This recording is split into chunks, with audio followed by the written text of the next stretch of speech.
After the first major attack on Apple's apps, more than 300 pieces of software have been pulled from the App Store. Apple has confirmed that malware targeting developers, mostly in China, managed to create infected applications, including the popular CamCard app used to scan and store business cards. Joining us now is CTV News CTV technology analyst Carmi Levy. Thank you for coming in to walk us through this. So how big a problem is this? Well, the sky isn't falling, Beverly. There are 1.5 million apps in the App Store. Only 85 have been identified as compromised, and they've been taken down. So it's not really a big problem, but we seem to think that iPhones and iPads are immune to this kind of thing. This is the largest such case that we've seen so far, and if you have one of those apps on your device, it is a problem. So notable, but not. We shouldn't hit the panic button just yet. So for people that are downloading apps and doing this, how do you know that whether it's infected or not?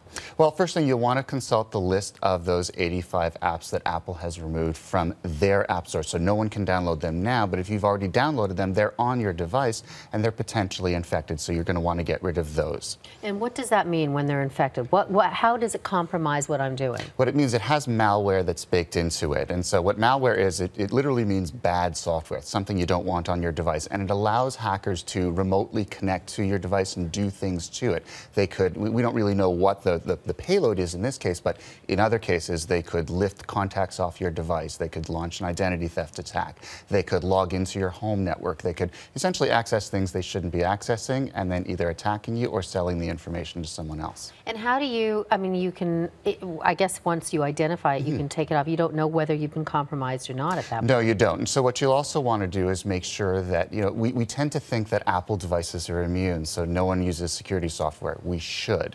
So what you would want to do is, if you don't already have security software from a company like McAfee or Symantec or Norton, you'll want to download it, install it, and then scan your device, your iPhone or your iPad, to make sure that it doesn't have anything on it, because we have this trust in Apple that Apple will always vet the apps in the App Store and that they'll be perfectly clean. This proves to us that's clearly not the case. We need to be a little more proactive to make sure that our devices are not infected, and if they are, we got to clean them up. So, and a lot of this was kind of more China-based initially? It was. Some Chinese developers. China has very tight controls over the internet, and so the Chinese developers, rather than download the development software from a legitimate site, they went on the web and they downloaded a compromised version. So they used this bad development software to create these apps. It was the malware was embedded in the software, and it spread that way. Apple failed to catch it, and as a result, regular people like you and me, unfortunately, downloaded it. So where do we get the list? We get the bad ones. I've already uploaded it to my Twitter account, so just follow me on Twitter, Carmi Levy. It's already there. Well, we're going to throw that on our website. And we'll put it onto the Canada AM website, and we'll post it to Facebook as well. Sounds good, Carmi. Thank you for coming in. Thanks, Beverly.